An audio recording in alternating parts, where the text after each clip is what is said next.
Yep. And the partners that we're working with have breadth and reach all over the world, with thousands of resources, Salesforce, very sophisticated marketing engines of their own. Yep. So I think at the start I'm seeing that kind of 30-70 shift, and it'll probably even go more to the channel as we get further into what these partnerships look like.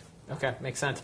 And as you've seen the maturity of this industry evolve from a B2B perspective, how has the buyer's journey changed, specifically as it relates to the product that you're bringing to market, which is fairly high tech, taking a rudimentary physical event and bringing it into a highly technical environment? Well, I think it's fundamentally changed. In B2B, the buyer journey has fundamentally changed. And I personally am a follower of the Challenger methodology that you may be familiar with. Oh, yeah. So, I really believe in what that methodology says, which is we're in now the third era of B2B marketing and sales. The first era was product marketing, so feature, function, benefit. Yep. And then we moved on away from that into solution selling. Tell me what your need is, Mr. Customer, what keeps you up at night, and I'll match a need with a product or service. I think many people are still thinking we're in the solution selling era, or even trying to get from product selling to solution selling. What the Challenger methodology stipulates, after getting reams of data, is solution selling is dead, which is a very controversial subject. Even got written up in Harvard Business Review, and there's a fair amount of controversy around We like that. controversy here, so bring it. Jeff. So solution selling is dead. How could that be? How could it be wrong to ask the customer what they want and what keeps them up at night?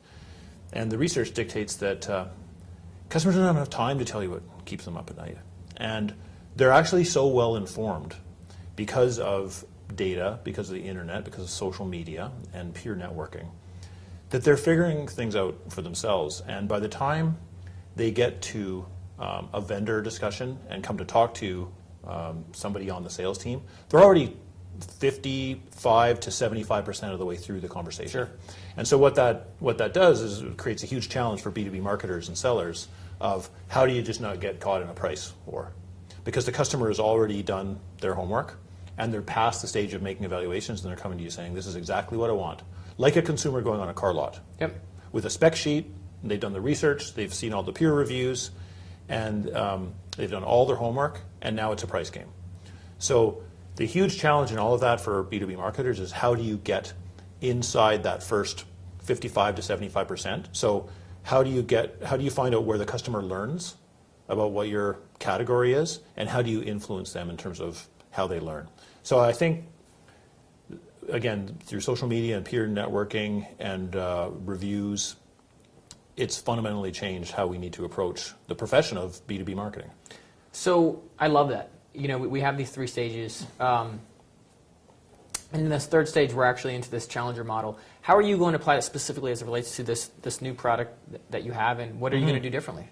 Sure. So we basically are challenging the traditional notion of what it is to do brainstorming, right? So and what we're doing, how that manifests itself is we're kind of poking fun at the ridiculousness of how the whiteboard has never evolved. So, for example, when we launched the solution, we did it at a big trade show, 30,000 people there. And instead of just showing the product in our booth and saying, here's SmartCap, isn't it great? Here are the features, here's what it does. We did a little bit of that. But we took a big part of the booth space, we actually created a museum. And we had behind glass, we had all these old relic of productivity tools. We had a brick phone, or rotary phones, typewriters, Rolodex machines, and then we hired a professional actor to act as the curator of the museum, and we inducted the dry erase board into the Museum of Productivity. And then when we did that, in the same breath, we then pulled the curtain off, introducing the replacement to the dry erase board. So we're poking a little bit of fun at the industry and the ridiculousness of something that has just never evolved, and challenging people's thinking of saying, yeah, why is it that we're doing it that way? There must be a better way. In this notion of the Internet of Everything, if you will, I'm curious, did that play a part in the brainstorming, if you will, to borrow your words, for this product development? Where did this come from? Yeah, to some extent it did. It It was actually a challenge from our CEO. We have a relatively new CEO who came into the company, and Smart has been around for over 20 years, okay, and has some very robust collaboration technology that is really purpose-built for particular use cases and industries, but fairly sophisticated and not as much of a broad reach as something like SmartCap is. So our new CEO came in and he saw the need for something that says, why is it that we're still using a traditional board with no technology? Isn't it frustrating and almost embarrassing that people have to stand up and take photographs of a board and send those around? And he basically challenged the team, the engineering team, product development, to see if they couldn't come up with something. And so after that, it becomes a research, innovation sessions, tapping into the data. What data are you looking at to aid product development? And that's a really interesting topic. Well, a lot of it is customer usage data, like what are people using from the past, doing additional interviews, seeing what some of the most popular features are on our existing technology and things like that. Okay, interesting. And actually, let's transition into your role, specifically as VP. From a reporting and analysis data perspective, what do you look at to determine the health or lack thereof of your pipeline, of your of the ultimate goals that are above you? Yeah, that's a great question. So I put a real premium on accountability for marketing. So we have a marketing dashboard mentality, and basically that is it's a simple thing to do, to say, and a bit harder thing to do. But it's, what are we trying to accomplish? And against that, how are we doing? Yep. With quantifiable how much and by when sort of statements. If you don't mind me asking, specifically, what are you being measured against? Yeah, so this is a conversation that we have with our key stakeholders, right? So it's not something that marketing comes up with on our own, but we go and we meet with key stakeholders, specifically and most importantly, sales executives, but others in the C-suite as well, to say, what is the role of marketing in this company based on what the business strategy is? So is it about new customer acquisition? Is it about retention and getting more from our current base? Is it about building a brand? Is it about supporting our sales force or our distribution channel so they have the most powerful conversations with their customers? It might be all of those things or just a couple of those things, but can we all agree on the relative weighting of what it is, 3 to 5 things that marketing should do? Once we do that, it's how can we measure our success? How much and by when? So if we're building a brand, how are we going to measure our brand effectiveness and brand strength? If we're growing the pipeline, is it lead generation? How are we going to measure that, or how are we going to track to conversion? So the heavy lifting is in the thinking up front, but at the end, you get a one-page document that has something like 3 to 5 goals, 10 to 20 KPIs against those goals that measure your effectiveness, a set of traffic lights. So then you can run marketing like a business that says, here's what we're trying to accomplish, here's how we're doing this month, and here's what we're going to do about anything that might be turning yellow or red. And you do optimizing. Maybe we should do less of the things that are underperforming, pour more money into things that are performing. Yep. And that's the sort of success that we've seen by following that rigor. And if I can draft off of that, there's a popular term called the revenue marketer, and I love asking this question. Do you have revenue over your head? Do you have a revenue goal that you have to hit? Absolutely, yeah. We share. Actually, every team member shares a revenue goal. Again, what's different for each, depending on the role, is the weighting of that against their personal objectives. Sure. But we, there's a philosophy that some marketers don't like, but that I absolutely agree with, which is you're either in sales or you're in sales support. Yep. And regardless of what function you're in. So therefore, marketing is sales support. But the distinction there is that doesn't mean that marketing is there to get coffee for the sales team or to carry the briefcase to the meeting. But what it does mean is marketing's job is to make sales more successful. Yep. Because customers are the ones that are paying the bills. Yep. Well, and especially with the new buying journey where they're so much more educated before the purchase happens or before they're ready to talk to someone, we need to do a better job of aiding them and guiding along that journey. Yeah, so getting back to the challenger piece, it's so what's marketing's role and sales role versus challenger? A lot of folks, and it's called the challenger sale. So is there a role for marketing? There's a huge role. Because the challenger discussion is, you don't go ask your customer what keeps you up at night.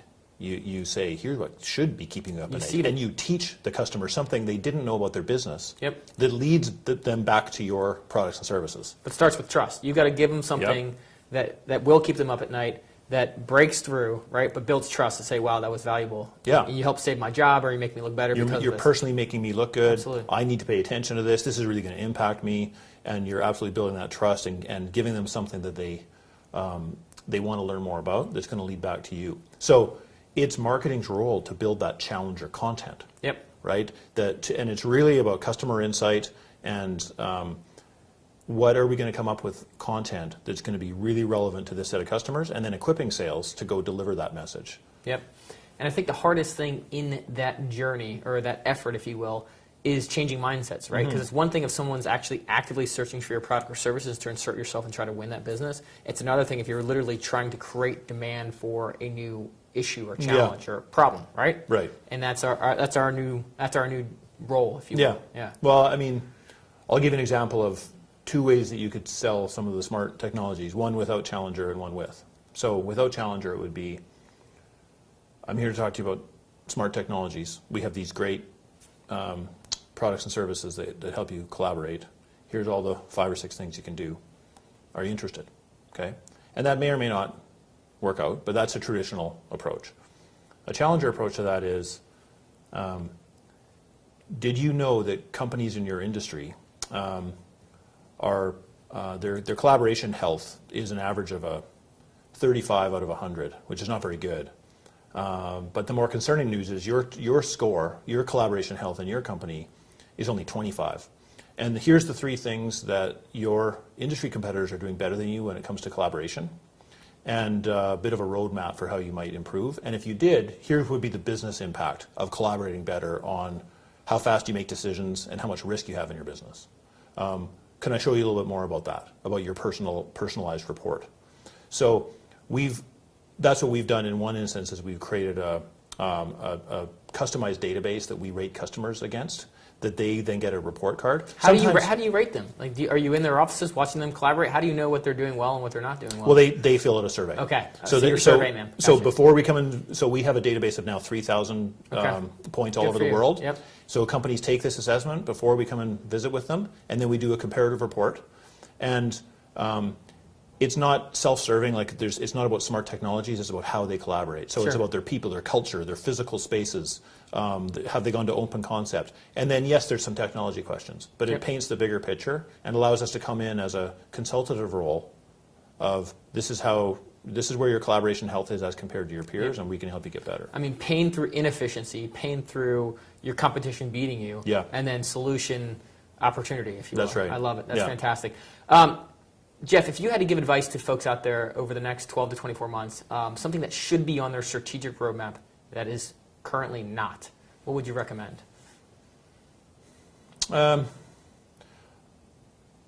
Marketing accountability is not on most people's strategic roadmap, I would say, when you talk about things like dashboarding and really saying when it comes to marketing, how are we measuring our effectiveness.